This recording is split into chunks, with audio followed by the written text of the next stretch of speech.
My waking moments, my waking day was focused on drinking and using. I was either hungover or thinking about or using, and it was literally those three things. I was conscious of the fact that my relationship with drink and drugs was very different to my mates. My heroin and crack addiction was like off the scale. It was ridiculous, it was unbelievable. You know, I'm quite surprised I'm still alive. I don't know how I've got through it. I didn't wake up wanting to be an addict. I certainly didn't think that that was my life's plan, you know. And unfortunately it took control of me, you know, absolutely. Having a drink sets off a thirst in me, and it sets off a compulsion to drink more. And that is the illness of addiction. When my family would speak to me about the way that I was living, I just wanted to push them away. It comes into the space, and all of a sudden it takes over, and the real you just shrinks, you know, and this active addiction just gets bigger and bigger and bigger and bigger and bigger. There's nothing more powerful than addiction. It's so hard for people to understand that unless they've been there and done that. It wants you feeling isolated, feeling like nobody understands. When I was drinking and when I was using one, I was always thinking about the next one, the one after, the one after, the one after. When you're trying to get that next fix, or there is nothing else, you know, your whole being's about that, you know. I thought that was it. I thought that, you know, this was the rest of my life.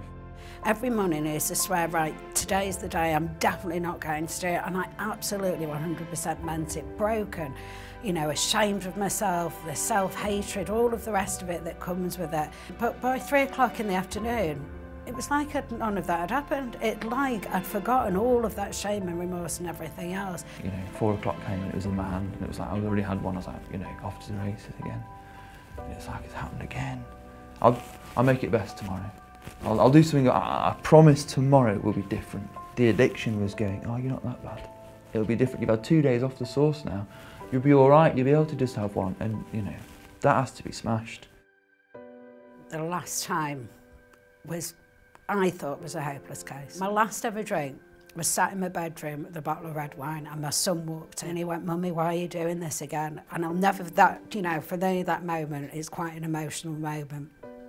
And I just sat there and I thought, please God help me, you know, that was my answer. I just needed some help. Asking for help's really hard.